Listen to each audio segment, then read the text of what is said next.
आजच्या कार्यक्रमाची सुरुवात परमपूजनीय स्वामींच्या अभंग गायनाने होईल. सादर करत आहेत किमया सोहनी. त्या संगीता बापट यांच्याकडे सध्या शिक्षण घेत आहेत. एक आम्ही इथे वेगळंच एक असं ठरवलेलं की नवोदित शक्यतो अशा म्हणजे कलाकारांकडूनच हे अभंग सादर करण्याचा प्रयत्न आमचा नेहमीच असतो. तर आता आपण ऐकूया किमया सोहनी.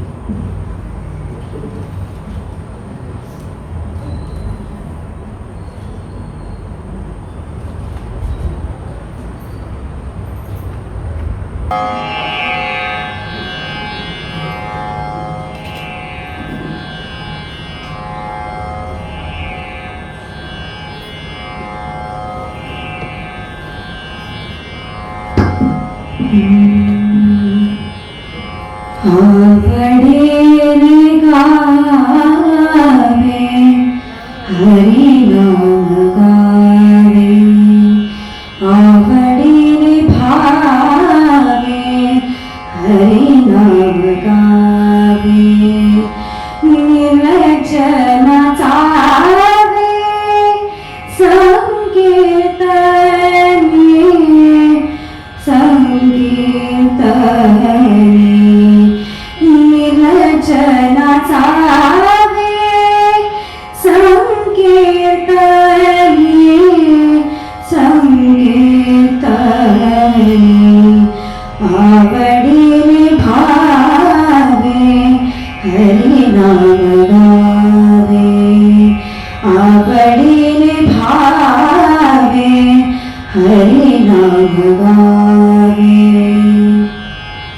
रंगीता कीर्तनी लागते समाधी, रंगीता कीर्तनी लागते समाधी, होते लोक सिद्धी, होते लोक सिद्धी, अनायासे अनायासे, आवडीने भावे हरिनाम गावे, आवडीने भावे हरिनाम गावे,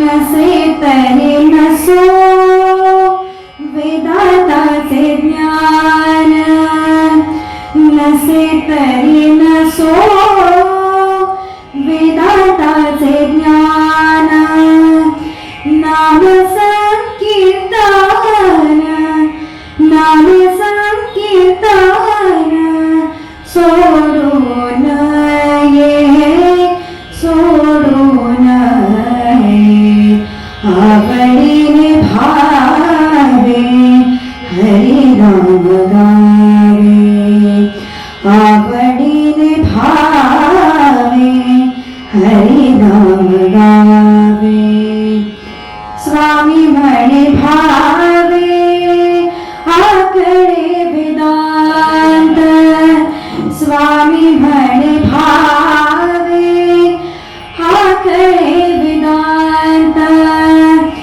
भेटे मूर्तिमंत, भेटे मूर्तिमंत, परब्रह्म परब्रह्म, आवडीने भावे हरिनाम गावे, आवडीने भावे हरिनाम गावे, निर्जना चावे संकीर्तनी संकीर्तनी, आवडीने भावे हरिनाम गावे, आवडीने भावे हरिनाम गावे, हरिनाम गावे हरिनाम गावे.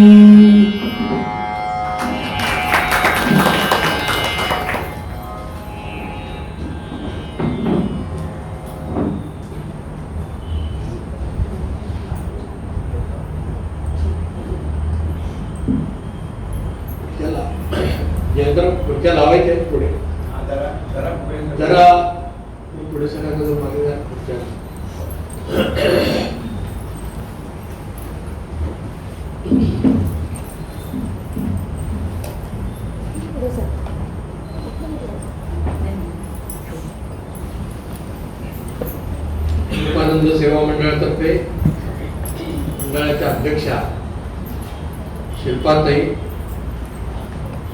आणि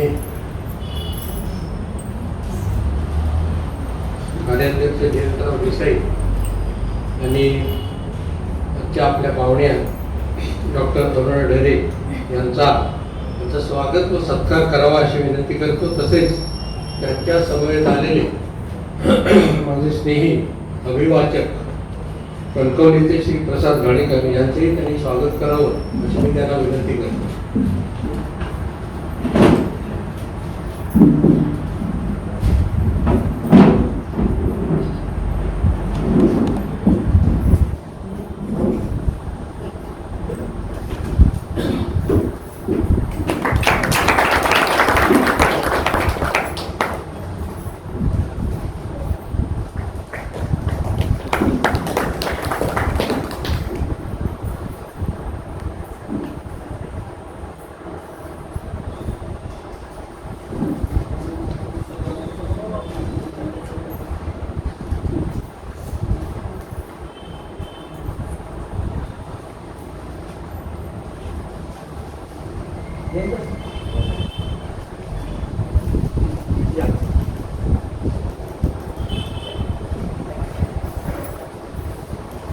श्रीमद सच्चिदानंद सद्गुरु स्वामी स्वरूपानंद महाराज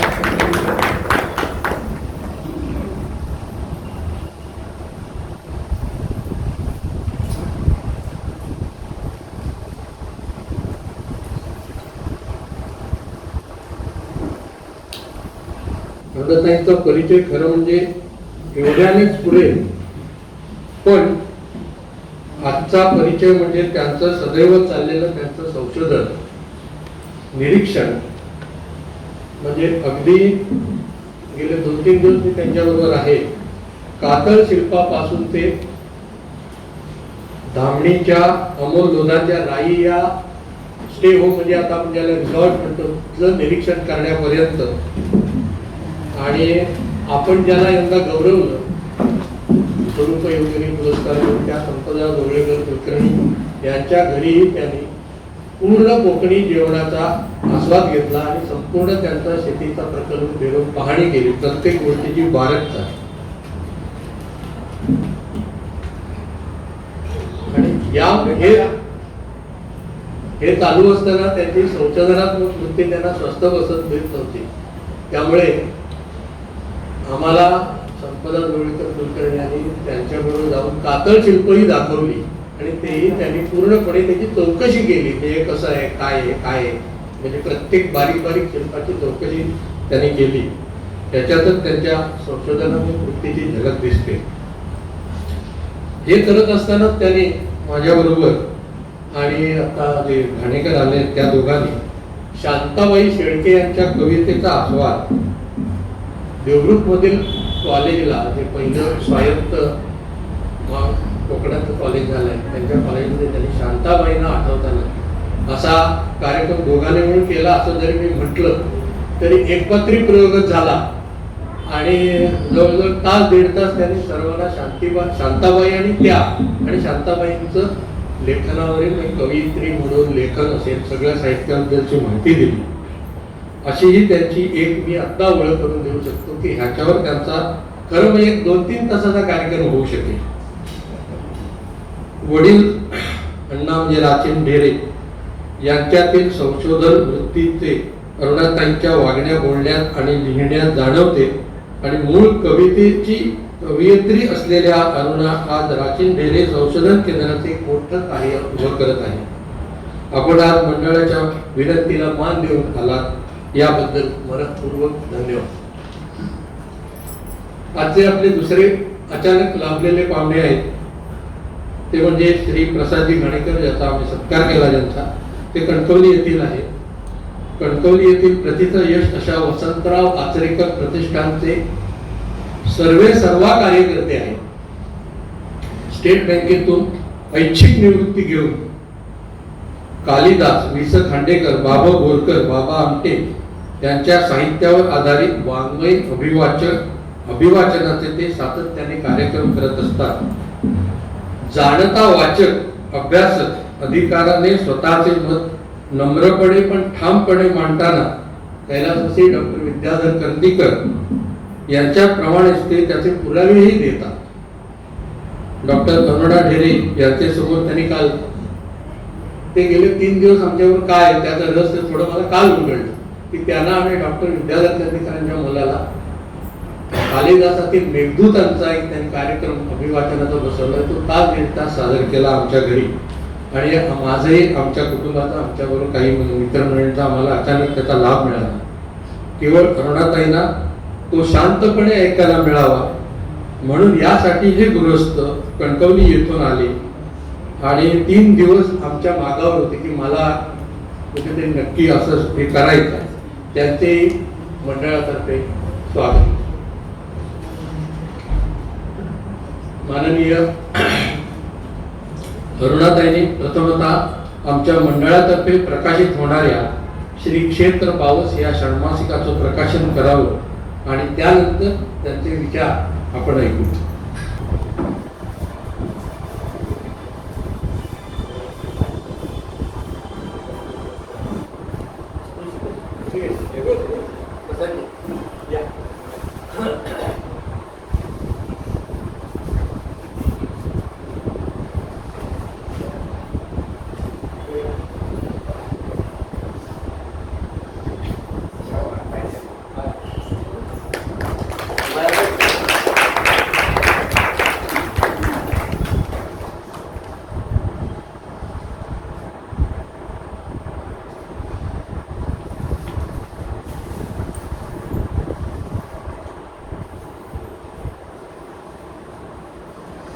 त्यानंतर नियोजित कार्यक्रमाप्रमाणे आता या पुढचा सगळा कालावधी हा मी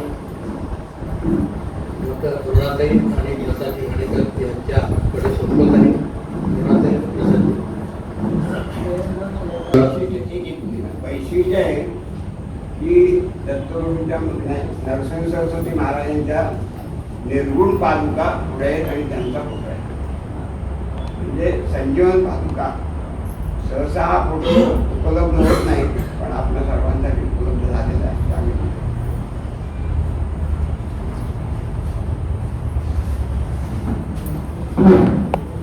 नमस्कार। साधारणतः 1973 मध्ये डॉक्टर राचिम ढेरे यांनी स्वामी स्वरूपानंदांविषयी जो लेख लिहिला होता, वचन सुधामय रूप अलांछन असं शीर्षक होतं त्या लेखाचं।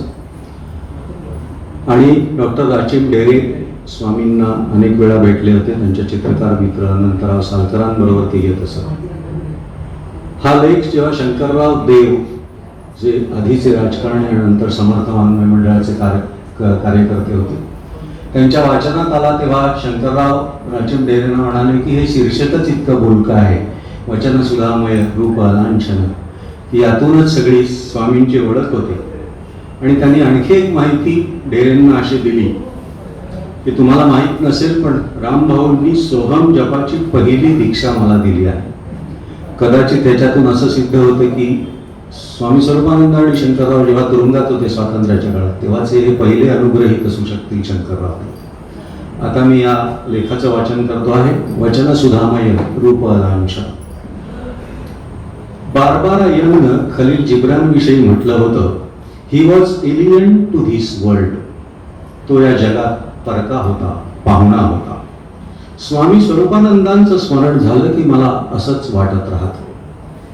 खरं तर दैवी देणार आपलेली सारीच माणसं या जगात पाहुणीच असतात। ती तुमच्याशी समरस होतात, तुम्हाला एका आगळ्या जिव्हाळ्यानं जवळ करतात, तुमच्या सुखांनी सुखावतात, दुःखांनी हेलावतात, माया भरल्या पदरानं तुमचे अश्रू पुसतात, सर्व जीवाभावाची नाती एकवटून तुम्हाला सोबत देतात। आणि तरीही अशी माणसं मुळातच पाहुणी असतात।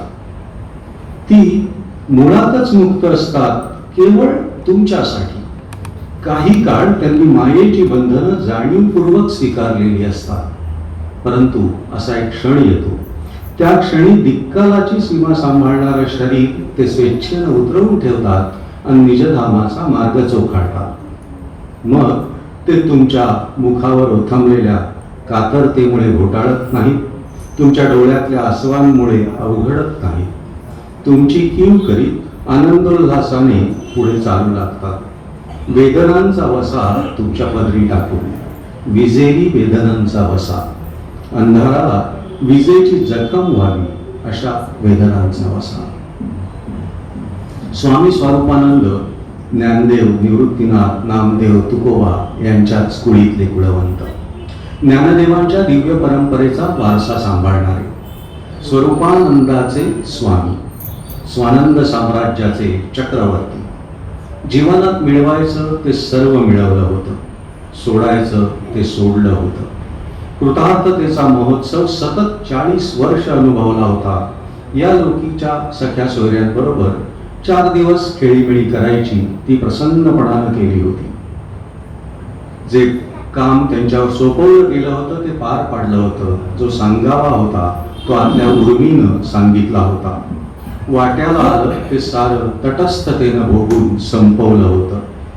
सारं यौवन मातृभूमीच्या स्वातंत्र्यासाठी होमून टाकलं होतं आणि जगन्मातेची हाक अंतरात उठताच सारा बाह्य क्रियाकलाप थांबवून तिच्या चरणांपुढे जीवनाचा नंदादीप संथपणाने तेवत ठेवला होता. सतत 40 वर्ष.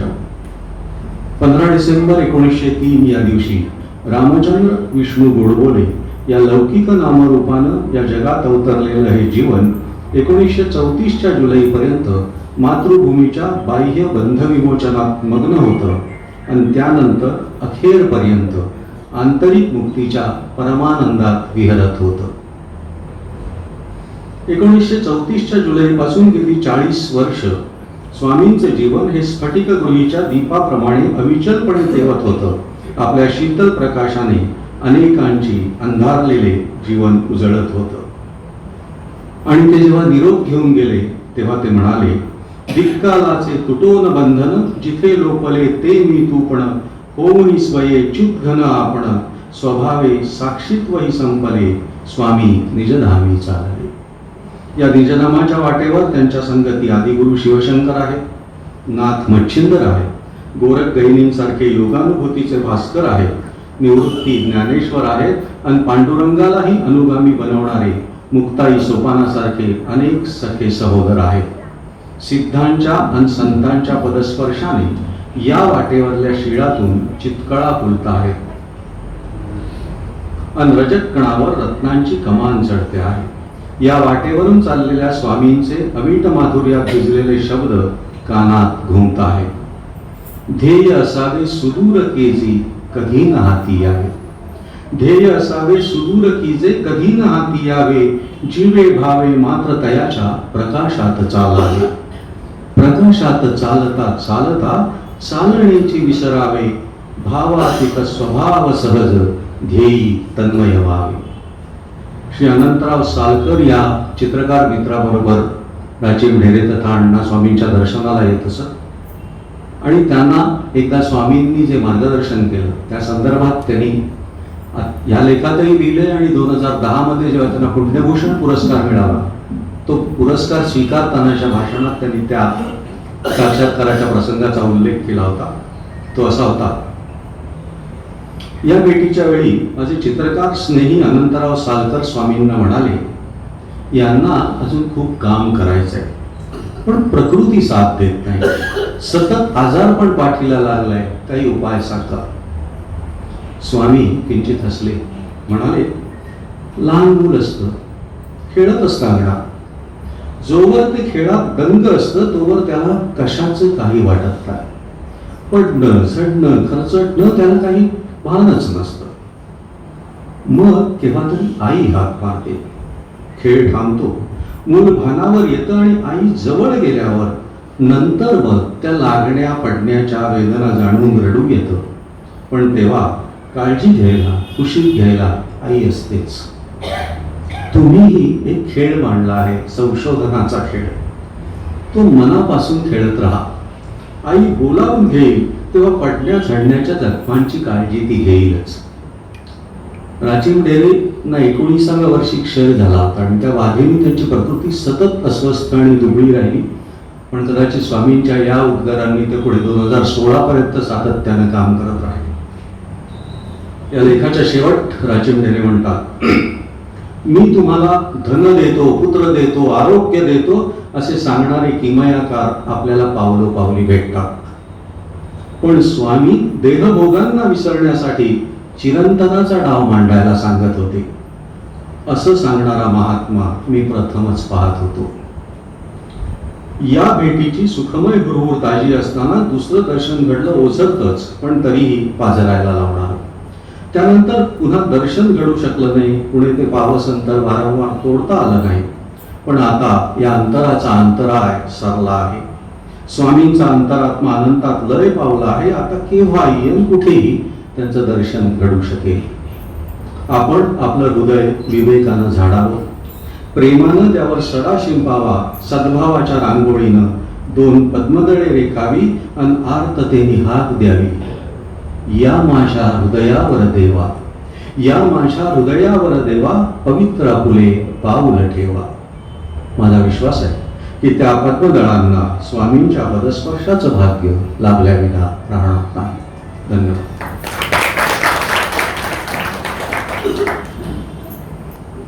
इथे आपण जो गेले वर्षभर सातत्याने कार्यक्रमाचा उपक्रम करतो, त्यामध्ये आम्ही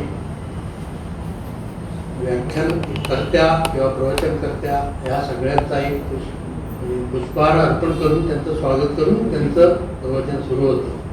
अरुणाताईंनी व्यासपीठावर बसायला मला विनम्रपणे नकार दिलाय. त्याचा तो उल्लेख त्या करतील.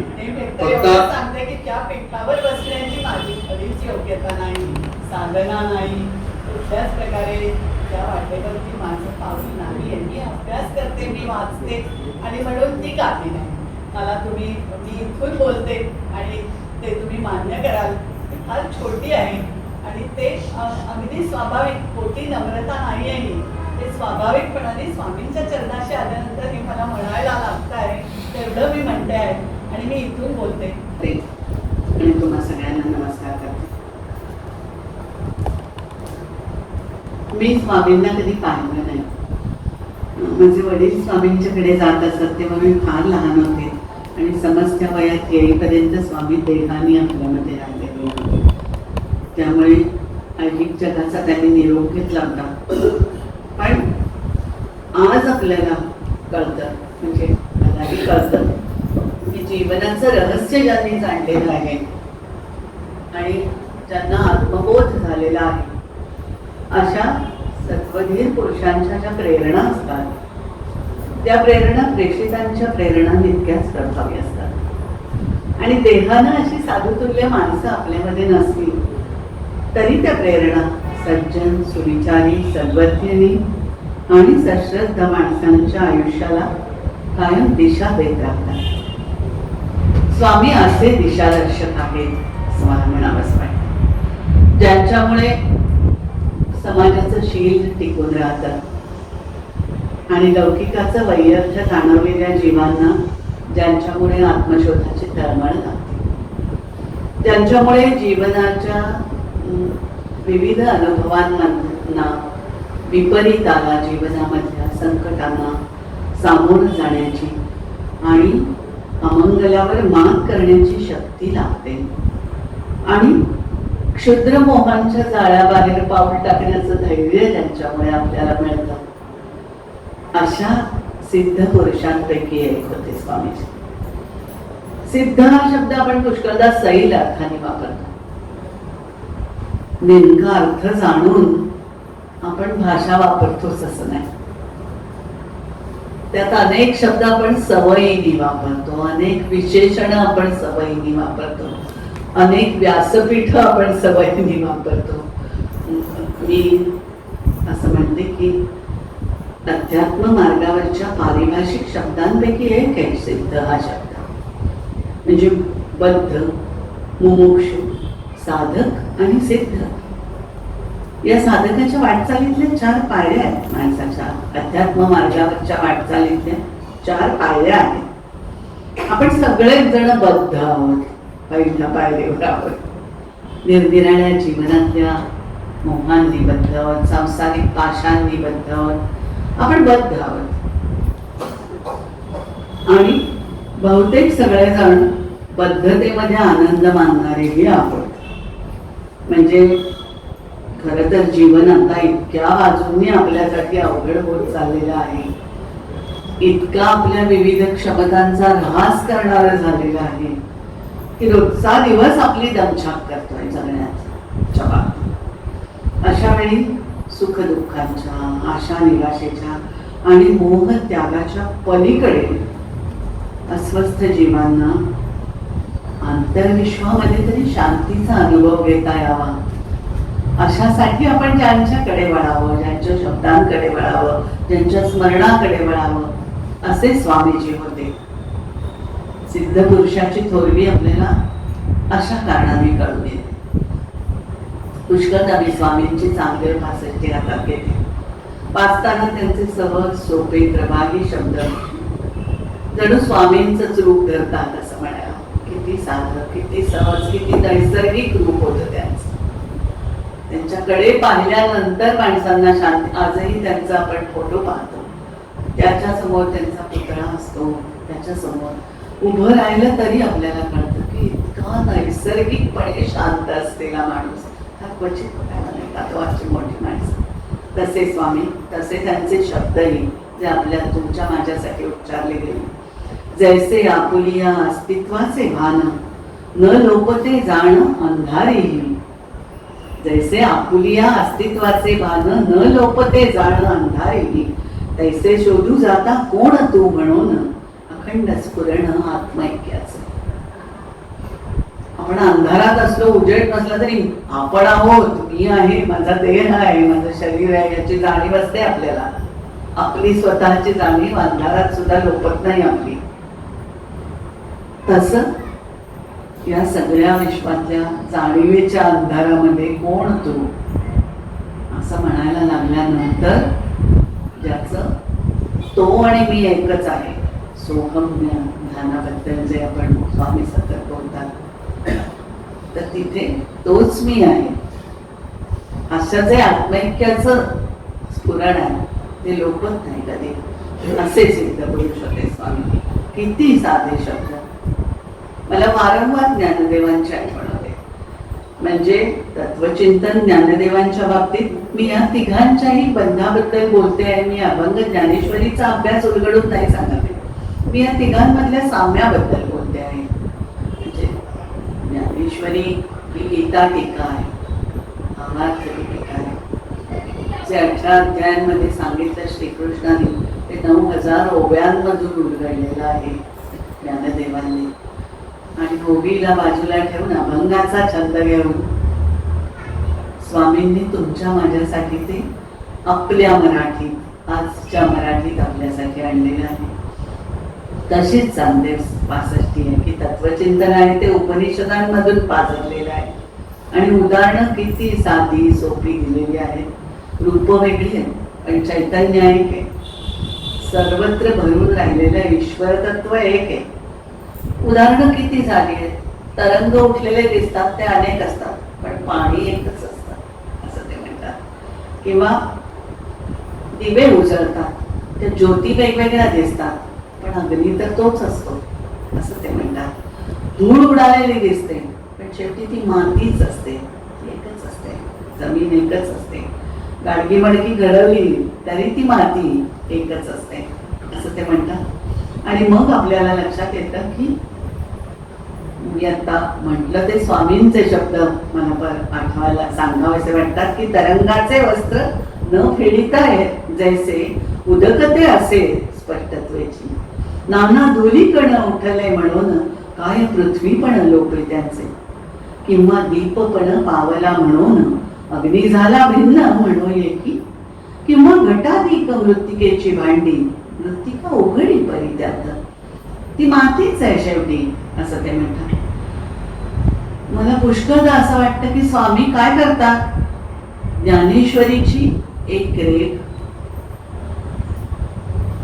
आपल्याला आपण कोडी घालतो मुलांना, घातलीही असतील तुम्ही किंवा तुम्हाला कधी घातली असतील कोडी, की एक रेख फळ्यावर ओढली आहे आणि ही लाल करून दाखवा पण पुसायची नाही. तर काय कराल, तर तुम्ही त्याही पेक्षा मोठी रेख खाली ओढाल आणि मग आपोआपच ती रेख लहान होईल ना. तिला स्पर्श न करता सुद्धा. स्वामींनी लहान नाही करायचे त्यांना ज्ञानेश्वरीची रेघ, पण त्यांनी त्याखाली आणखी एक मोठी रेघ ओढली अभंगांच्या रूपाने आणि अधिक विस्तार केला ज्ञानेश्वरांच्या कल्पनांचा, ज्ञानेश्वरांनी सांगितलेल्या तत्वज्ञानाचा. आणि ज्ञानेश्वरांनी काय केलं तेच केलं गीतेच्या बाबतीत. संस्कृतात मध्ये सांगितलेली ती जी रेघ होती ती मराठीमध्ये 9000 ओव्यांमधून अधिक विस्ताराने ओढली. आणि तुमच्या लक्षात आलं की हे जे एक सारभूत गोष्ट आहे ती तुमच्या आमच्यासाठी समजावून सांगितली.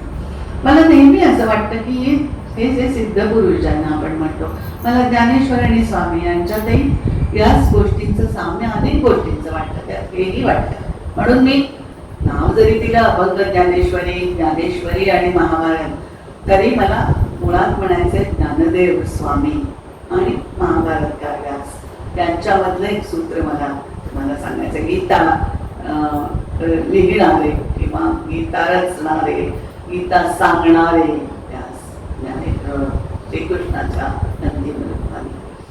तर ज्ञानेश्वरांनी जे केलं, जे जगलं, त्याचा ते संबंध ज्ञानेश्वरी तुमच्या हातात आल्यानंतर तुम्हाला एक त्याच्या मागे असलेले ज्ञानेश्वर, आणि त्यांनी जेव्हा म्हटलंय की ज्ञानेश्वरांची वाङ्मयीन श्रीमूर्तीच आहे ज्ञानेश्वरी ही, तशी मला स्वामींची श्रीमूर्तीच वाटते अभंग ज्ञानेश्वरी ही.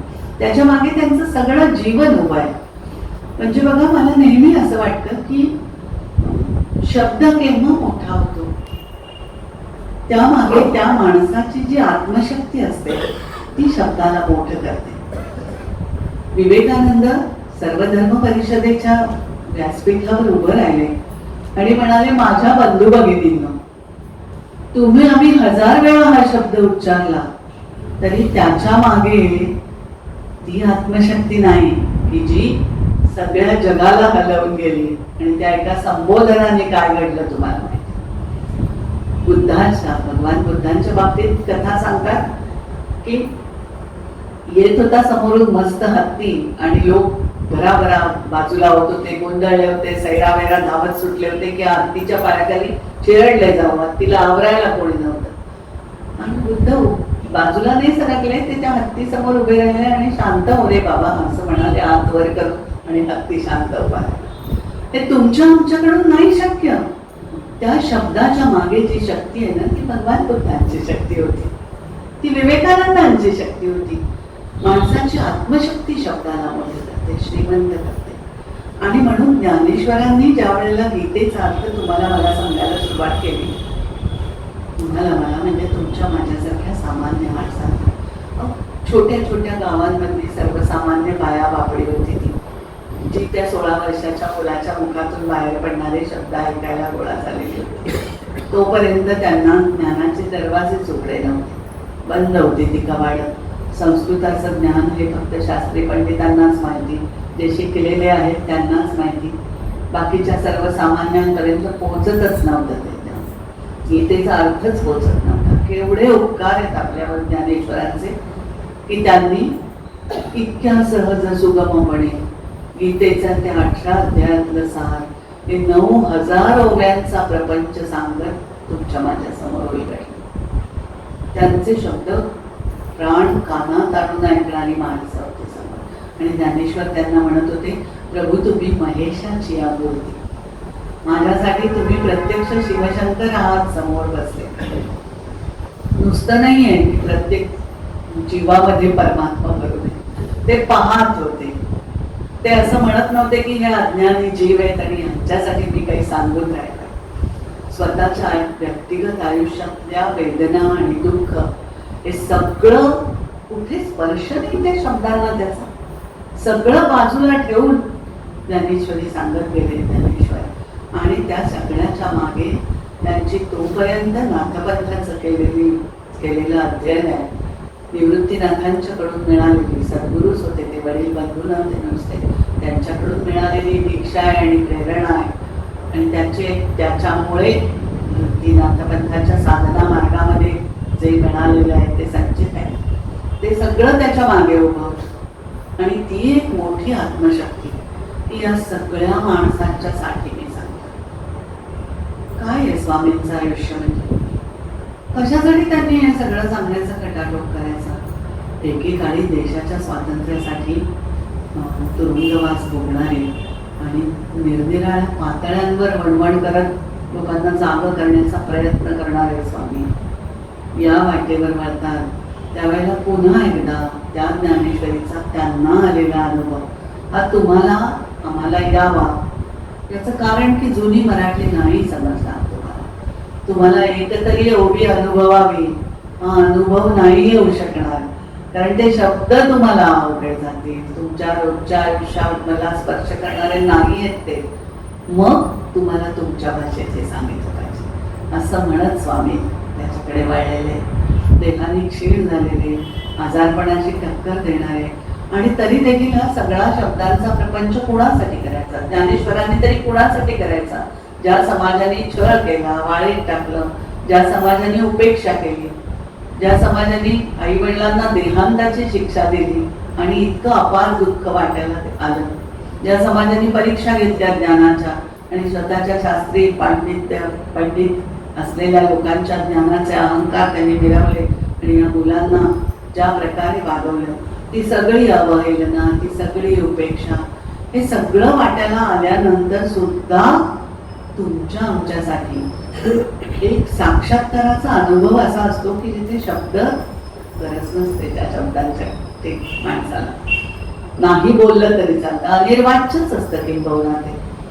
तुम्हाला ते आणताच येत नाही शब्दात असं काहीतरी अनुभवलेलं, तो साक्षात्काराचा अनुभव आल्यानंतर सुद्धा परत मागे वळणं आणि तुमच्या आमच्यासाठी तो अनुभव सांगू बघणं, तुम्हाला त्या वाटेवर नेण्यासाठी, तुमच्या आयुष्याला त्यातल्या चैतन्याचा, त्यातल्या अमृताचा स्पर्श होण्यासाठी पुन्हा एकदा बोलणं.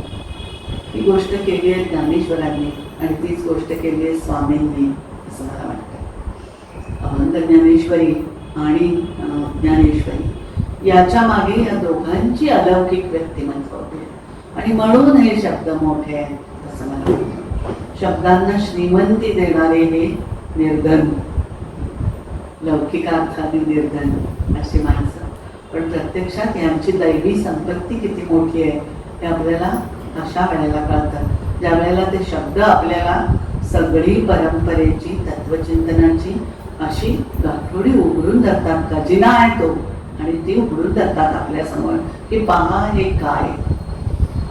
त्यामुळे अभंग ज्ञानेश्वरी वाचताना मला असं वाटतं की हे सगळं स्वामी किती सोप्या आणि प्रासादिक भाषेत आज आपल्यापर्यंत पोहोचवतात. अनिर्वाच्य ते वाणीत आणलं, इंद्रिय गम्य नव्हतं ते इंद्रिय गम्य करण्याची धडपड केली आणि तोपर्यंत मराठीमध्ये कविता आदिग्रंथ म्हणतो आपण होती कुठे? महाराष्ट्री प्राकृत या नावाची एक आपली भाषा होती संस्कृताच्या जोडीने.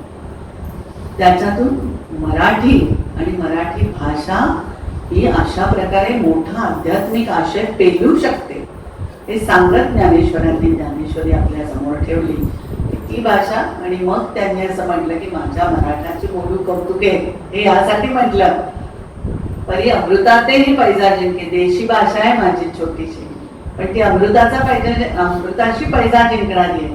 आणि अमृत हा शब्द नुसता गोडी या अर्थाने नाही, ती आहेच आहे गोडी भाषेची, पण अमृत या शब्दाची फोड जी आहे ना ती त्यांना जितकी समजलेली आहे या दोघांना तितकी दुसऱ्या कोणाला समजली असेल असं मला वाटतं. ज्ञानेश्वरांचं यासाठी स्मरण करायचं की हा मराठीतला सुद्धा आदिग्रंथ आपण म्हणतो की त्यांनी आम्हाला दिला आणि त्याच्यातून सगळ्यात मोठी गोष्ट त्यांनी जी केली असेल ती म्हणजे कवित्व काय असतं, काव्य म्हणजे काय आहे आणि कुठल्या पदाला ते पोचलं पाहिजे याची एक महान व्याख्या त्यांनी आधीच कवींच्या पुढे करून ठेवली. अगदी आजपर्यंतचे कवी त्यांनी परत परत आपल्या कवित्वाकडे बघावं की वाचे बरवय कवित्व, कवित्वी रसिकत्व, रसिकत्वी परतत्व स्पर्शू द्यायचं.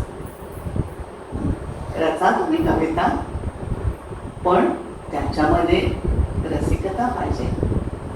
जीवनाच्या मध्ये हा जो एक ते चैतन्य भरून राहिलेला आहे, सृष्टीमध्ये जे चैतन्य भरून राहिलेलं आहे त्या चैतन्याचं सौंदर्य सांगा, त्याचा आस्वाद सांगा. नुसता नाही, ब्रह्मवस्तूचाही आस्वाद सांगा, त्याचा परिमळ किती वेगळा असतो तो अनुभवा.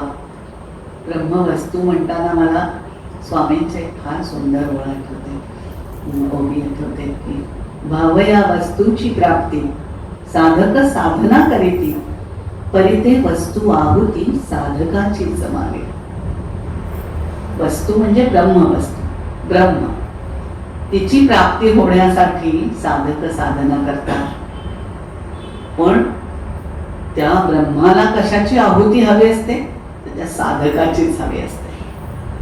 प्रत्यक्षात अग्नीमध्ये तेल तूप ओततात यज्ञ प्रसंगी, हे असं म्हणतात की या ब्रह्माला काय हवंय, त्या अग्नीला काय हवंय, तर साधकाचीच आहुती हवी, शरीराने नाही.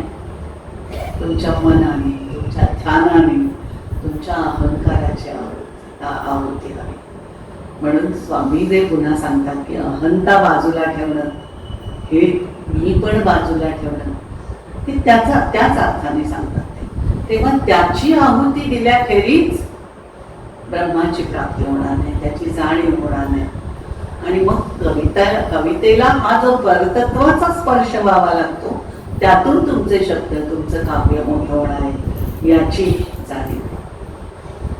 महाभारत जेव्हा व्यासांनी लिहिलं तेव्हा असे पहिली सुरुवातीला गोष्ट आहे महाभारतामध्ये की ते लिहिण्याच्या आधी जे प्रचंड काही सुचलं होतं, महाभारताची गोष्ट सांगायचं जे होतं व्यासांना, ते नुसती एक दोन भावाभावांमध्ये भांडणाची गोष्ट सांगायची नव्हती. चुलत भावंडांमधल्या राज्यासाठी भांडणारे, हस्तिनापूरची गादी कोणाच्याकडे, ह्याच्यासाठीची गोष्ट सांगायची नव्हती.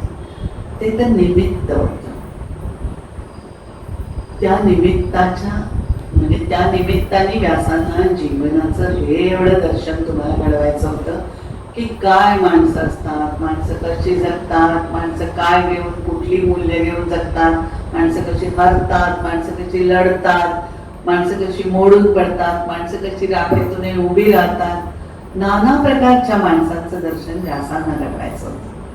आणि हे एवढं सगळं सुचल्यानंतर त्यांनी असं म्हटलं की हे लिहून घेणारं कोणीतरी हवं. ब्रह्मदेवाला त्यांनी जेव्हा विचारलं तेव्हा ब्रह्मदेव असं म्हणाले की मी लेखक देतो. कोण सांगितलं असेल? गणपती.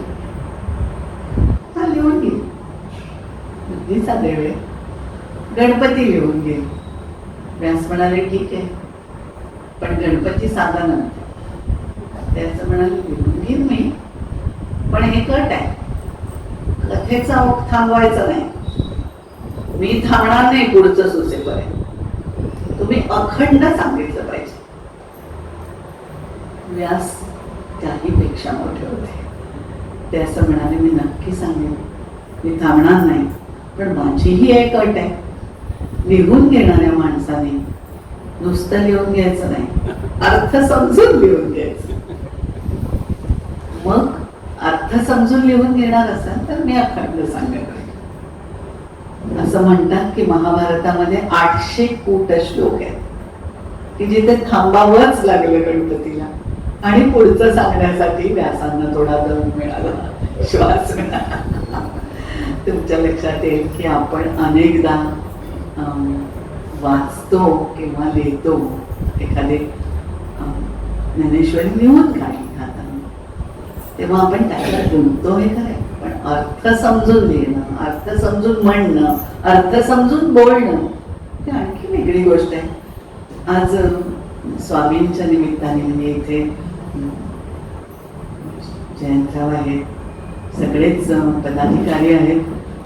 गोडबोल्यांची चर्चा झाली होती स्वामींच्या, अभंगांच्या स्पर्धा इथे आम्ही ठेवतो. तर ते असं म्हणाले की यापुढे जो अभंग गाणार आहे स्पर्धा, त्याला 2 मिनिटं त्या अभंगाविषयी तुला काय समजलं असं सांगून गायला सांगायला पाहिजे. कारणच ते आहे की तुम्ही जे गाता ते काय आहे, त्या शब्दांचा अर्थ काय आहे, भाव काय आहे त्याच्यातला. आणि आपणही एरवी अनुभव घेतो की जे गाणं आपण ऐकतो त्या गाण्यातला भाव गायक नेमका उचलतो, त्या गाण्यातला भाव संगीतकार नेमका संगीतात आणतो, म्हणून ते आपल्याला अधिक पोचतं ना. म्हणजे गाणाऱ्याच्या आवाजाचं काम हे नुसतंच आरोह अवरोहांमध्ये ते गाणं बसवून गायचं असं नसतं. संगीतकाराचं काम नुसतं आरोह अवरोहामध्ये ते गाणं बांधायचं असं नसतं. त्या गाण्यातला अर्थ आणि भाव हा तुमच्यापर्यंत पोचला पाहिजे. त्याला योग्य काय चालेल, त्याला योग्य काय आवाज आहे, ते कशा प्रकारे शब्द उच्चारले गेले पाहिजे, हे संगीतकार आणि गायक हेच करत असतात आणि म्हणून ते गाणं आपल्याला अधिक भेटतं. तसं आहे हे की अशी अट घातली आणि मग महाभारत लिहिलं गेलं. ज्ञानेश्वरांनी असं म्हटलं की 5,000-5,500 वर्षांपूर्वी लिहिलं गेलेलं का. म्हणजे गीता महाभारतात जे आहे तो ग्रंथ 5,000-5,500 वर्षांपूर्वी रचला गेलेला ग्रंथ आहे. आणि तो जो कोणी आहे, तो कोणी म्हणतात एकट्या व्यासांनी नाही रचलेला, त्याच्यात कोणी भर घातली आहे, पण त्या सगळ्या प्रज्ञेला मिळून एक व्यास असं नाव धरते मी आता आणि तुमच्याशी बोलते. यांनी ज्ञानेश्वरांनी ज्ञानेश्वरीच्या सुरुवातीलाच आपल्याला असं म्हटलंय की नाना कथा रूपे भारती प्रकटली असे या जगती, आविष्कारोनी महामती व्यासांची, म्हणून हा काव्यारावो ग्रंथ गुरुवती साठावो, येथून रसा झाला आवो रसाळपणाचा. म्हणजे व्यासांच्या महामतीतून प्रकट झालेला हा ग्रंथ सर्व ग्रंथांच्या गुरुपदी असावा असा आहे. हा काव्यराज आहे असं म्हटलंय त्यांनी. आणि रसांच्या रसाळपणाला इथूनच सुरुवात झालेली. मराठीच्या बाबतीत बोलायचं तर ज्ञानेश्वरी हा असाच आपल्यासाठी रसांच्या रसाळपणाला जिथून सुरुवात होते असा ग्रंथ आहे असं आपल्या लक्षात येईल. आणि स्वामींच्या बाबतीत बोलायचं तर ज्ञानेश्वरांनी काय व्यासांच्या बाबतीत जे म्हटलं ते मला म्हणावंच वाटतं. त्यांनी असं म्हटलंय काय आहे, सुक्षेत्री बीज घातले ते आपुलिया परी विस्तारले, तैसे भारती सुरवाढले अर्थ जाता. चांगल्या सुपीक जमिनीमध्ये जर बीज घातलं, चांगलं बीज, तर ते आपोआप नाना प्रकारची समृद्धी घेऊन फुलतं फळतं. तेव्हा चांगलं पीक हे जेव्हा येतं तेव्हा चांगली जमीन आणि चांगलं बीज हे त्याच्यात पडलेलं असतं. तसं अर्थविश्व बहरून आलंय महाभारतात असं ज्ञानेश्वरांनी म्हटलं. पण स्वामींच्या अभंग ज्ञानेश्वरीच्या बाबतीत आपल्याला तेच म्हणता येईल की ज्ञानेश्वरांनी अप्रत्यक्षपणे सुक्षेत्री म्हणजे स्वामींच्या मनामध्ये जे बीज घातलं ते तिथे आपोआप विस्तारलं आणि नाना परीने, आणि मग ते तुमच्या आमच्यापर्यंत त्यातला अर्थजात सगळा जो अर्थ आहे तो आत्ताच्या आधुनिक मराठीमध्ये, नव्या मराठीमध्ये कळाला आला, बहरून आला असं आपल्याला दिसतं. तेव्हा हे जे महाभारत आणि म्हणजे व्यास, ज्ञानेश्वर आणि स्वामींमधला हा जो एक अनुक्त असा बंध आपल्याला दिसतो तो माणसात म्हणजे या तिघांच्या व्यक्तिमत्वाचाही बंध आहे. आणि या तिघांना जे ज्या प्रेरणेने त्यांनी ते ग्रंथ केलेला आहे ना त्या प्रेरणेचा सुद्धा तिघांचा बंध आहे. म्हणजे यामध्ये मला असं वाटतं की साधे महाभारताची कथा गीता का सांगितली गेली असा आपण एक विचार करू. अभंग ज्ञानेश्वरीमध्ये आपल्याला असं दिसेल की बघा तुम्ही की एक साधं गुण आहे, अहम वैश्वानरो भूत्वा प्राणिनाम देहमाश्रितः किंवा यदादित्यगतं तेजो जगत भासयते खिलम चंद्रमसी यच्चाकिलं तत्तेजो विद्धि मामकं. यासारखं आपण गीता पाठांतर केलेलं आहे, अनेकांनी केलं असेल. आम्ही तर शाळेच्या स्पर्धांमध्ये सुद्धा गीतेचे अध्याय 18 अध्यायापैकी किती म्हणू शकतो याच्यासाठी फार आनंदाने आणि अभिमानाने करायचो, अर्थ न समजता. आज असं वाटतं की जेव्हा स्वामींची अभंग ज्ञानेश्वरी वाचतो की आदित्या सकट विश्व हे समस्त होय प्रकाशित प्रकाशेजा, जाण धनंजया माझीच ती दीप्ती असे जी आद्यंती विश्वाची या पुरुषोत्तम योगाचं त्यांनी केलेलं वर्णन आहे. अभंग ज्ञानेश्वरी मला फार बरं वाटतं आहे की पुन्हा पुन्हा त्याचं प्रकाशन सेवा मंडळ करत आहे आणि अनेकांच्या पर्यंत ती ज्ञानेश्वरी पोहोचवण्याचे सेवा मंडळाचे प्रयत्न आहेत. तेव्हा 28वं पुनर्मुद्रण आज माझ्याकडे आहे, जे आहे ते. तर हे सेवा मंडळाचं मोठं काम आहे. आणि स्वकर्म सांडोली कर्मातीत व्हावे, एकतरी एवढी अनुभवावी जे तिकडे म्हणतो ना ते इथे पण आहे. मला असं वाटतं की सांडोली स्वकर्म कर्मातीत व्हावे, हे तो न संभावे संभार्या. मग काय करायचं? तर शास्त्रबाह्य कर्म करायचं का सोडायचा धर्म? अर्जुनाचा प्रश्न आहे कृष्णाला, आणि त्याचं उत्तर म्हणून कृष्ण गीता सांगतोय. म्हणजे आपल्याला तुमच्या माझ्या आयुष्याशी साम्य सांगणारे या तिघांच्याही बाबतीतल्या पुष्कळ गोष्टी दिसतात. का जातो आपण स्वामींच्या पायाशी? इतके ते आपण साधे नाही की आपल्या महात्म्यांचं दर्शन घ्यावं एवढ्याच एका इच्छा. आपल्या मनाला लागलेली नाना प्रकारची तळमळ असते ना, ती शांत व्हावी ही आपली इच्छा असते. ठीक आहे, ही काही फार लौकिक इच्छा नाही की मला धन मिळावं, मला मिळावे, ही नाही. ही अधिक मोठी, अधिक गंभीर, अधिक चांगली इच्छा आहे, हे खरं आहे.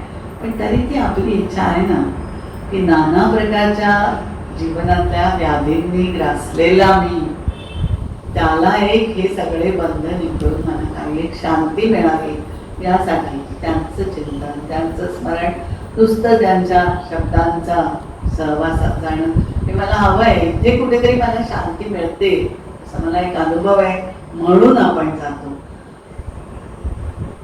जसं ती शांती रणांगणावर मिळणारी नव्हती अर्जुनाला. त्याचा प्रश्न तुमच्या माझ्यापेक्षा अधिक गंभीर होता की लढायचं तर आहे, कशासाठी लढायचंय? राज्य मिळावं म्हणून, जे न्याय आहे तो हक्क मिळावा म्हणून. आणि कृष्ण का अर्जुनाच्या पाठीशी उभा? म्हणजे पांडवांच्या पाठीशी उभा. त्यालाही ते राज्य नको होतं. संबंध कृष्णाच्या आयुष्याचा, म्हणजे गीता सांगणारा कोण आहे? तर कृष्ण आहे. तो अर्जुनाच्या रथाचा आणि अर्जुनाच्या मनाचाही सारथी आहे. त्यामुळे त्याच्या हातात जे लगाम आहे ते नुसते अर्जुनाच्या रथाचे नाही आहे. ज्ञानेश्वरांची तर मला गीताख्य प्रसंग असं म्हणून ते संबंध दृश्यच ज्ञानेश्वरांच्या डोळ्यासमोर असलं पाहिजे असं वाटतं. कारण त्यांनी सुरुवातीला असं म्हटलंय की ते लगाम धरून रथाचे तो सांगतो आहे, तर ते डाव्या हाताने लगाम धरले आणि मागे वळून तो सांगतो आहे अर्जुना. आणि सगळ्या 9000 ओव्यांच्या नंतर शेवट ज्या वेळेला ज्ञानेश्वरी येतात संपवताना, आपली ज्ञानेश्वरी भावार्थ दीपिकेचा सगळा भावार्थ, तेव्हा मग सावळा सकंकणू बाहू पसरोनी दक्षिणू, उजव्या हाताने त्याने अर्जुनाला जवळ घेतलंय. तो पुन्हा लढायला तयार झाला. का? कारण डाव्या हातात लगाम आहेत ते नाही सोडलेले, म्हणून उजवा हात. दक्षिण का? दक्षिणू हा हात आहे. कुठलाही शब्द हा निरर्थक आलेला नाहीये ज्ञानेश्वरी. प्रत्येक शब्द हा सार्थ होऊनच आलाय. त्यामुळे तो प्रसंग त्यांच्या डोळ्यासमोर आहे की डाव्या हाताने लगाम धरलेले आहेत आणि म्हणून मग उजव्या हाताने त्याला जवळ घेतलेलं आहे. तेव्हा त्याला उभं करणं रणांगणावर हे मोठं कर्तव्य होतं. आणि युद्ध कशासाठी होतं? शिष्टाईला गेलेलं आहे श्रीकृष्ण. युद्ध नको होतं त्याला, कारण युद्ध ही गोष्टच अशी आहे की जी ज्या कारणाने आणि ज्या प्रेरणेने सुरू झालेली असते तेवढ्यावर तरी थांबत नसते. एकदा सुरू झाल्यानंतर तो विनाश कोणाचा जात नसतो.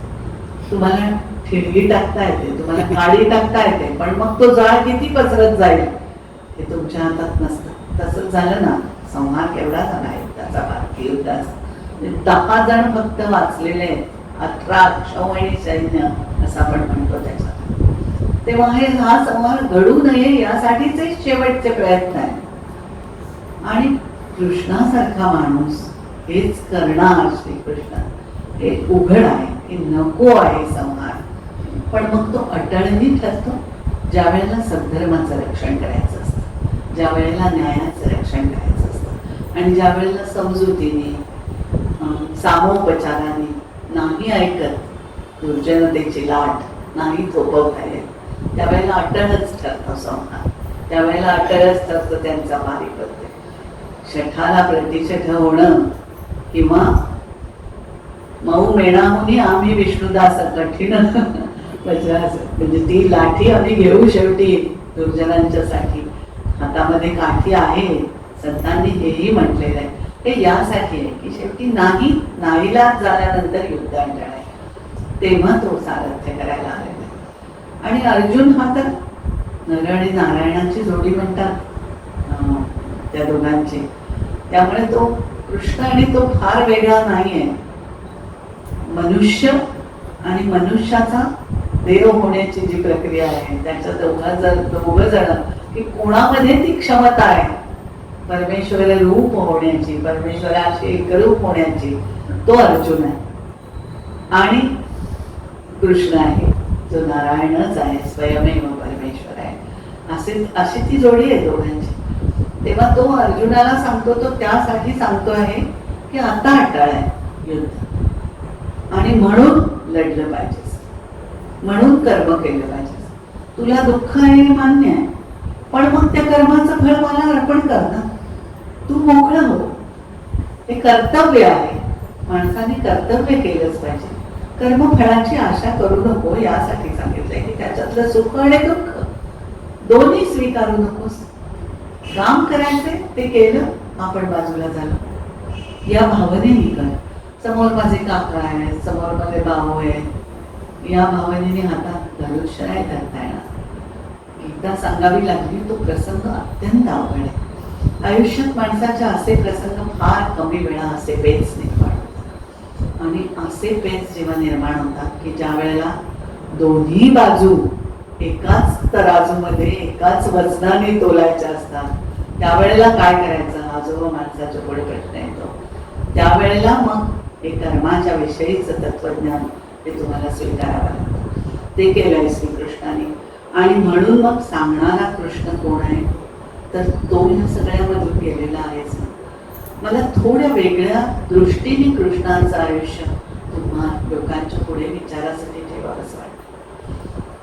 स्वामींच्या जन्मदिनामध्ये कृष्णाचं एक सुंदर चित्र आहे.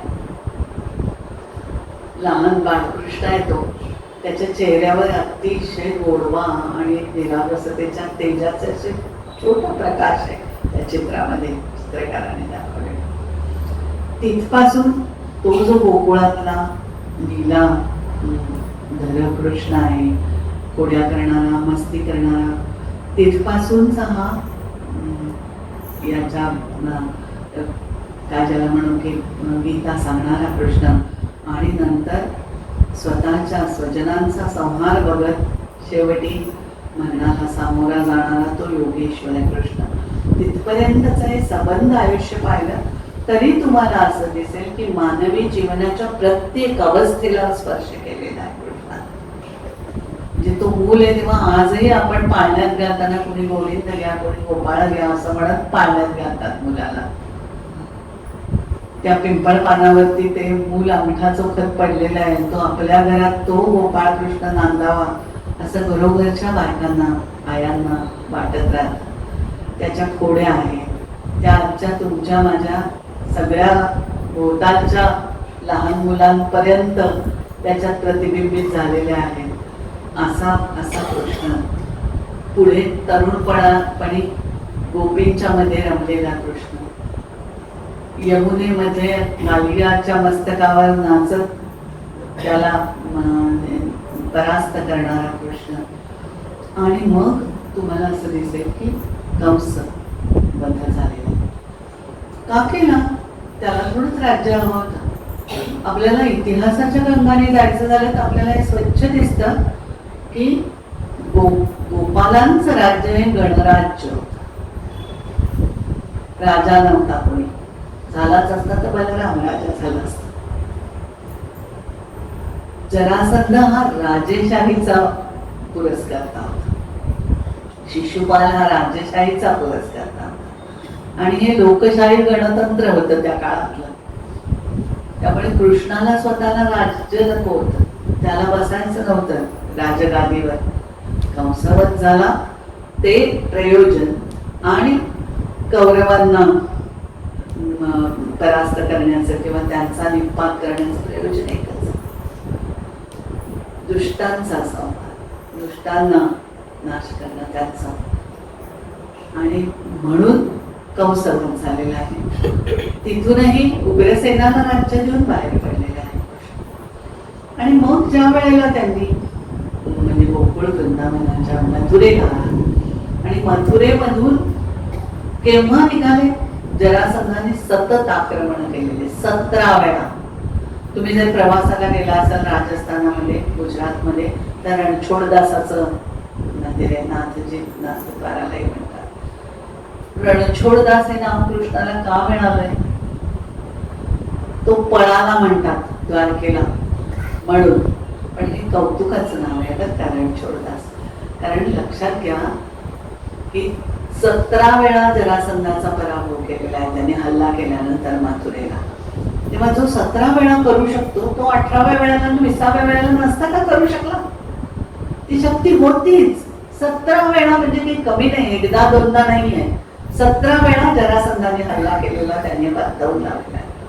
पण एका क्षणी त्यांनी ज्याला आपल्या समाजाचं हित पाहायचं त्याला, याचं कारण की सतत युद्धांना तोंड देत जगणं हे खरं नाही. स्वस्थ आणि समृद्ध समाज हा युद्धाच्या छायेत नाही जगू शकत. तेव्हा कायम या गोकुळवासी जनांनी, मथुरावासी जनांनी कायम भीतीच्या छायेत राहणं आणि जरासंधाच्या हल्ल्याच्या शक्यता संपत नाहीये. अशा वेळेला काय करायचं? तर कृष्णाने आपल्या सगळ्या माणसांसकट उचलून आपला सगळा समाज घेऊन तो निघाला आणि पुन्हा दुसऱ्याची जमीन नाही हरण केली आणि दुसऱ्याला विनंती नाही केली आम्हाला थोडीशी जागा द्या, आम्ही हे सगळे गोपाळ इथे राहतो. त्यांनी स्वतःच्या सामर्थ्याने समुद्र मागे हटवून द्वारकेची जागा निर्माण केली. एक नवं राज्य, नवा प्रदेश निर्माण केला की जिथे यादव सुखाने राहतील. आधीचे गोपालक अशा प्रकारचे यादव तिकडे द्वारकेला गेल्यानंतर वाळवंटी संबंध समुद्राच्या काठचा प्रदेश आहे. गोधन आणि त्या प्रकारची शेती पूर्ण हे काही नाही. मग नवीन काय मिळाला त्यांना होतो तर व्यापार. द्वारका हे उत्तम बंदर होतं. 7 वेळा पाण्याखाली गेलेली आहे द्वारका.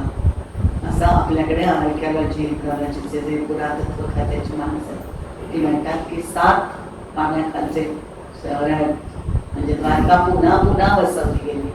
पण तिथे सापडलेले अवशेष आहेत ते तिकडून परदेशातून, इराणकडून, अफगाणिस्तानातून असे आलेल्या उंची मध्य आहे, नंतर रेशीम आहे, अशा प्रकारचे सगळं द्वारकेला मिळालेलं आहे. कारण ते बंदरच होतं आणि व्यापार होता. मग सोन्याची द्वारका होणं हे काय अवघड नव्हतं.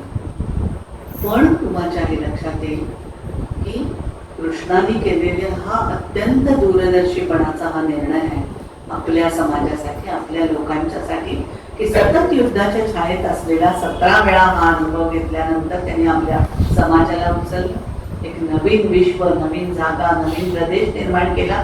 तिथे त्यांच्या हातात दिला. तिथे बलराम राहिला आणि हा पांडवांच्या मागे उभा राहण्यासाठी इकडे आलेला आहे कृष्ण. पण तिथे मात्र नंतर असं झालं की संपत्ती मागून जे जे येतं ते सगळं द्वारकेत आलं. आणि यादवांना म्हणजे एक ऐतिहासिक हे आहे की बंदी करावी लागली की सुरा नका येऊ आता द्वारकेमध्ये. तर द्वारकेच्या बाहेरच्या पर्वतावर जाऊन यादव दारूच्या आहारी गेलेले. आणि मग शेवटचा संहार कृष्णाने शांतपणे स्वीकारला. संहार ही अट्टलता आहे. आणि म्हणून भारतीय युद्धापाशी व्यास थांबलेले नाही आहेत. त्यांनी तेही दाखवलेलं आहे. काय झालं नंतर ती अटळता कृष्णाने स्वीकारलेली आहे. खूप मोठा हे अलिप्तपण दाखव याला.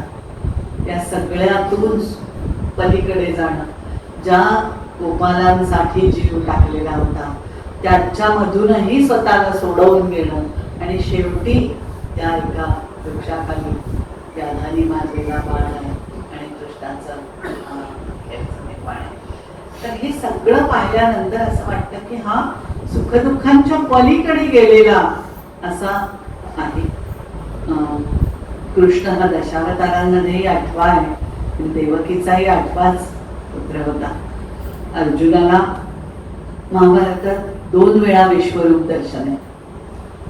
आणि मी मगाशी उल्लेख केला की कृष्णाचं ते बालरूप, एकदा यशोदेला विश्वरूप दर्शन घडवलंय आणि एकदा अर्जुनाला विश्वरूप दर्शन घडवलंय. दोन्ही वेळची परिस्थिती वेगळी आहे आणि दोन्ही वेळी बघणारे दर्शक वेगळे आहेत. यशोदेला दर्शन घडवलंय त्यावेळेला ती आई आहे आणि आपलं अत्यंत खोड्या करणारं मुले ह्याला आता काय करावं असं समजत नाहीये तिला. अशा वेळेला तो उघडलेला मुख आहे आणि त्याच्यामध्ये तिला घडलेलं दर्शन आहे आणि ते तिने पाहताना तिच्या जवळ फक्त वात्सल्य आहे. आज ज्या भक्ती प्रवाहाचा आपण उल्लेख करतो संबंध अध्यात्म मार्गामध्ये, ती भक्ती आहे तिच्याकडे जवळ. तेव्हापासून तिला ते मूल काय आहे हे कळलेलं आहे आणि त्या आईच्या मध्ये एक भक्त पण निर्माण झालेली आहे, जन्मलेली आहे. तेव्हा ते विश्वरूप दर्शन तिच्यासाठी, त्या भक्ताला मीच सगळं आहे असं म्हणत तरी भाबडेपणाने प्रेमच करते आणि प्रेमच स्वीकारलं गेलेलं आहे कृष्णाकडून. आईचं वात्सल्य स्वीकारलं गेलेलं आहे. त्यामुळे ते विश्वरूप दर्शन तसं आहे. आणि अर्जुनाला घडलेलं विश्वरूप दर्शन खूप आहे. ते रणांगणावर घडलंय आणि रणांगणावरती आपल्याला लक्षात येईल की ज्या प्रसंगी ते घडलेलं आहे त्याचं काळाचं नेपथ्य खूप वेगळं आहे. ती जमीन खूप वेगळी आहे. तिथे असलेलं सगळे लोक भोवताली जे ते पात्र म्हणूया त्या सगळ्यामध्ये ती वेगळी आहे. आणि अशा वेळेला तो म्हणतोय की मीच आहे सगळं, पहा सगळं माझ्यात आहे आणि मग मला अर्पण कर. मी जे म्हणतोय ते मान आणि युद्धाला उभे राहा. तेव्हा गीता सांगितली गेलेली आहे तीही अशा प्रसंगी सांगितली आहे. मला पुष्कळदा असं वाटतं की संबंध महाभारत हे व्यासांनी जेव्हा लिहिलं तेव्हा एकट्या अर्जुनाला त्याच्या मोहामधून आणि तो कोण आहे याची विस्मृती झाली आहे. तर 2 सूत्र आहेत महाभारतातली. एक म्हणजे मोहग्रस्त माणसांना मोहापासून दूर करण्याचं. मग तो मोह संसाराचा असेल, नातलगांचा असेल, वेगवेगळ्या प्रकारच्या मूल्यांचा असेल, आपण जे आयुष्यामध्ये मिळवू पाहिलं त्याचा असेल, त्या मोहापासून दूर करणं हे एक सूत्र. आणि दुसरं आत्मविस्मृतांना जाग करणं हे दुसरं सूत्र. आणि आज आम्ही ज्या वेळेला गीतेचा विचार करतो तेव्हा असं वाटतं की हेच आहे ना आपल्यासाठी. म्हणजे महाभारतामध्ये बघा, मी मोहाचं सूत्र म्हणते की पंडूला मोह स्वतःचा आवरता आला नाही म्हणून त्याला मरण आलं.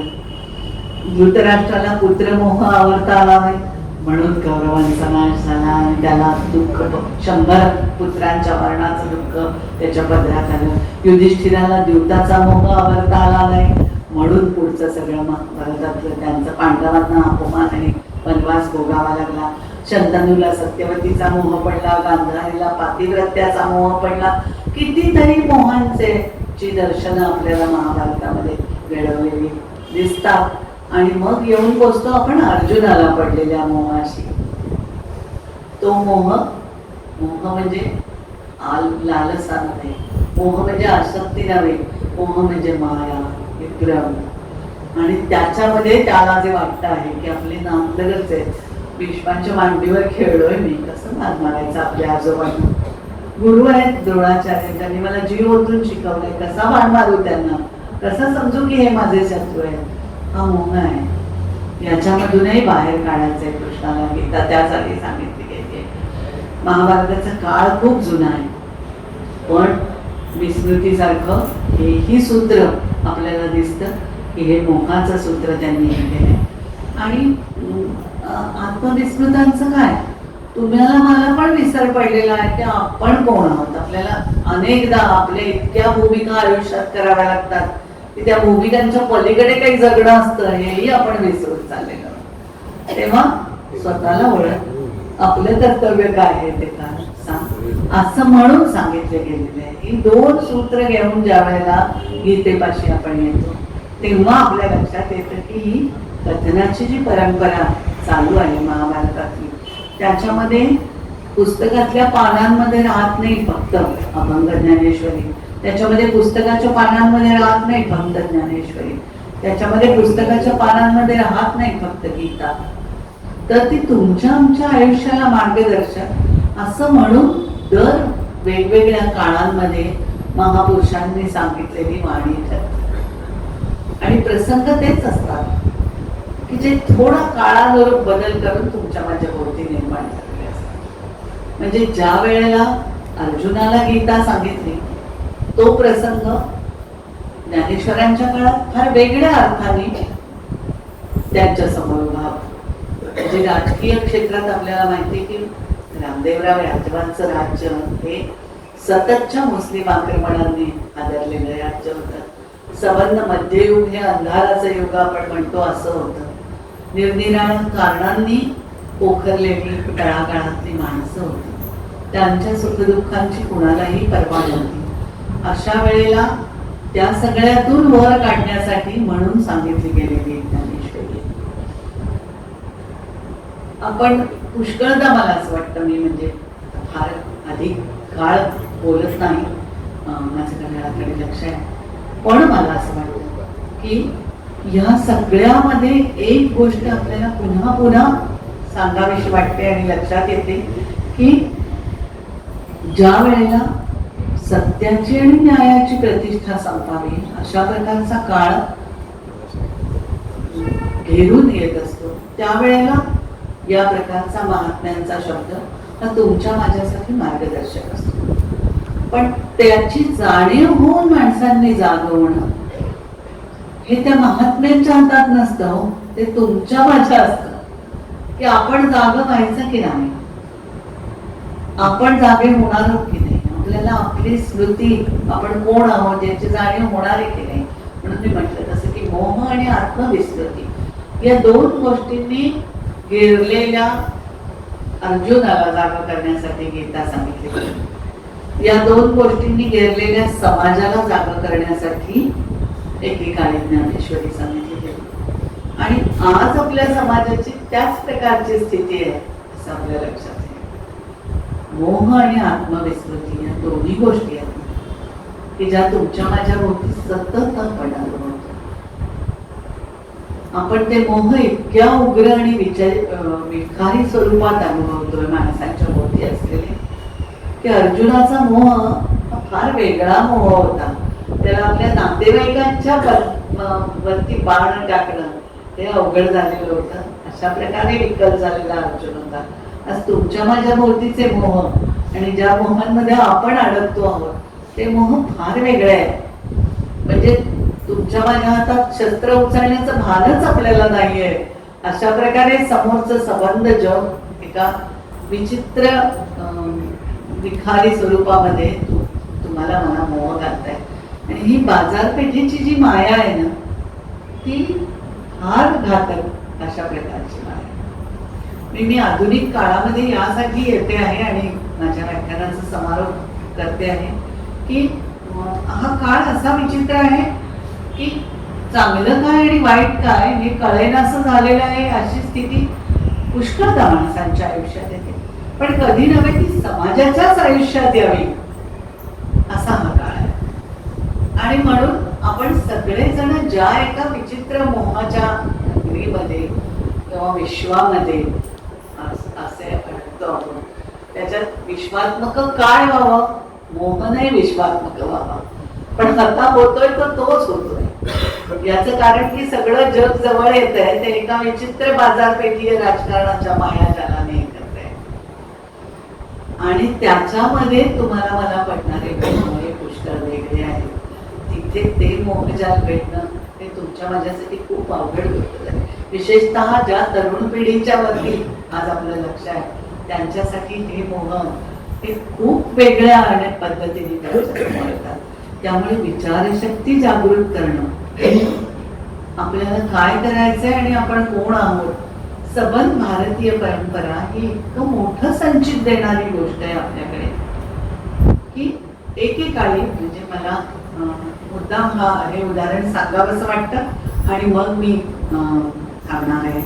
तर मला हे उदाहरण यासाठी सांगावंसं वाटतं की एकेकाळी ज्या वेळेला ब्रिटिशांचं राज्य आपल्यावरती आलं आणि ती संस्कृती फार थोर आहे असं आपल्या इकडच्या बहुसंख्यांना वाटायला लागलं. साहेबाचं राज्य हे आपल्यावर उपकार करण्यासाठी आलंय. त्याचं कारण की तंत्राच्या दृष्टीने प्रगत, ऐहिकतेच्या दृष्टीने, भौतिक गोष्टींच्या सुधारणांच्या दृष्टीने प्रगत अशी संस्कृती होती ती. आणि ती आल्यानंतर मग साहेब हेच देव, त्यांची संस्कृती हीच पूज्य असं वाटायला लागल्यानंतर ज्या काही माणसांनी इथे जाग आणण्याचा प्रयत्न केला, स्वामी विवेकानंद होते, अरविंद होते, स्वामीजींसारखे या एका छोट्या परिघामध्ये आपापलं काम करणारे अनेक माणसं होती की ज्यांच्या पुढे त्यांचं आयुष्यात काय करायचंय आणि लोकांना काय सांगायचं हे स्पष्ट होतं. आणि इथे काय संचित आहे भारतीय ही सांगणारी माणसं त्या काळात होती. त्या काळामध्ये कोल्हापूरला दरबारी सर्जन म्हणून काम करणारे रघुनाथराव खेडकर नावाचे डॉक्टर सर्जनच होते. त्यांची बायको ही पुण्याला घोले रोड आज जो आहे तो घोले रोड कोणाच्या नावाने हे माहिती नाही आहे तुम्हाला, म्हणजे नाहीच, पुणेकरांनाही नाही आहे माहिती. तर माझ्या संशोधनातून हाती लागलेल्या बातम्यांवरून तुम्हाला सांगते की तो डॉक्टर विश्राम रामजी घोले या नावाचे पुण्यात एक प्रख्यात सर्जन होऊन गेले. तर त्यांनी त्यांच्या नावाने तो रस्ता ओळखला जातो. त्यांनी ते पुण्यातल्या अनेक सुधारणावादी आणि चांगल्या गोष्टींच्या मागे स्वतःला उभं करणारे असे होते. शाळा असतील, हुजूर पांडेसारख्या डेक्कन एज्युकेशन सोसायटी असेल, सगळ्याच्या मागे अनेक जण न्यायमूर्ती रानडे यांच्या बरोबर तेही काम करणारे होते. आणि दुसऱ्या बाजूला बहुजन समाजात सत्यशोधक समाजाचे पहिले अध्यक्ष होते महात्मा फुले यांच्या बरोबर असे डॉक्टर घोले, जे कायम आता ज्या प्रकारची सेवा स्वामींच्या नावाने इथे सुरू आहे अशा याच्यात मला सांगावंसं वाटतं त्यांच्या कामाबद्दल की त्यांनी ते गरिबांना औषधाचे पैसे घ्यायचे नाही आणि दर रविवारी आपल्या घराच्या बाहेरच्या अंगणात बसायचे आणि एका बाजूला साड्यांची आणि दुसऱ्या बाजूला धोतर जोडीच्या टप्प्या ठेवलेल्या असायच्या आणि गरजू माणसं यायची, नमस्कार करायची. औषध तर त्यांना त्या याच्यात दिलेलंच असायचं, पण त्याच्याबरोबर बाईला साडी आणि पुरुषांना धोतर जोडी अशी देऊनच ते परत पाठवायचे. हे वर्षानुवर्ष चाललेलं काम होतं. रे मार्केट म्हणजे मंडई, तिथे त्यांचं कायम अन्नछत्र दर महिन्याला, त्यांनी दर आठवड्याला म्हणजे असे महिन्यातले 4 हे घालायचे असं त्यांचा व्रत असल्यासारखं होतं. त्यांची मुलगी, त्यांनी पहिली मुलगी शिकवायची ठरवली तर त्यांचा समाज खूप मागासलेला होता. बायकांना शिकवणं हे पाप आहे असं मानत होते. त्याविषयी कधीतरी बायकांच्या विषयी बोलीन, तेव्हा तुमच्याशी बोलीन की आज आपण इतक्या मोकळेपणाने हे सगळं अनुभवू शकतोय. या बायकांचे राजरस्ते कोणी विस्तारले आहेत आणि कसे प्रशस्त केले आणि त्यांनी काय सोसलंय हे कधीतरी सांगेल. पण त्याच्यात त्यांच्या पहिल्या मुलीला त्यांनी शिकवायचं ठरवल्यानंतर पुरुषांना काय कळतं, मुलीला नाही शिकवायचं, पाप आहे हे असं समजून अन्नातून कांसा पोटून घालून 9 वर्षाच्या मुलीला मारलं जाईल घरच्याच लोकांनी. हे पाप नको घडायला आपल्या घरामध्ये बाईला शिकवलं.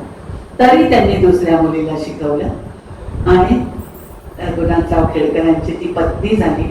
हे दोघही जण गीतेच्या प्रसारासाठी जगभर हिंडले आणि त्या जगामधल्या माणसांना ते असं सांगत होते की हे आमच्या भारतीय भूमीत जन्मलेलं तत्वज्ञान आहे. आम्ही तुम्हाला धर्म बदलायला सांगत नाही. हे तत्वज्ञान जगासाठी आमच्याकडे निर्माण झालेलं आहे. हे ऐका, हे घ्या.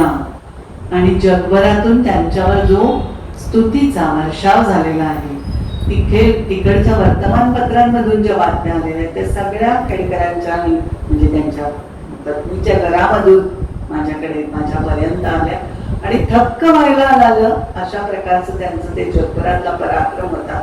लंडनला आले, इंग्लंड मधल्या लोकांनी त्यांना सोडलं नाही. ते गीतेचे वर्ग सुरू करा असा आग्रह धरला, ते केले त्यांनी, ते राहिले तिथे पण महायुद्ध पाठोपाठाने, ही 11 सालची गोष्ट आहे, पण 14 साली युद्ध झालं आणि त्याच्या आधी ते युद्धाचे दर जमायला लागल्यावर त्यांना परत यावं लागलं. तेव्हा वारंवार ज्या ज्या वेळेला इथे अशा प्रकारची परिस्थिती निर्माण झाली तेव्हा गीता पुन्हा एकदा नव्या स्वरूपामध्ये सांगितली गेली आणि ते तत्वज्ञान पुन्हा एकदा जगाला सुद्धा मार्गदर्शक करलं. आपली भारतीय अस्मिता जागवण्यासाठी तर झालंच की केवळ ही ब्रिटिश संस्कृती किंवा नवी संस्कृती श्रेष्ठ नव्हे, आमच्याकडे हे संच तीच गीता जी ज्ञानेश्वरीच्या रूपाने सांगितली तीच तुमच्या आमच्यासाठी स्वामींनी पुन्हा एकदा वेगळ्या स्वरूपात सांगितली.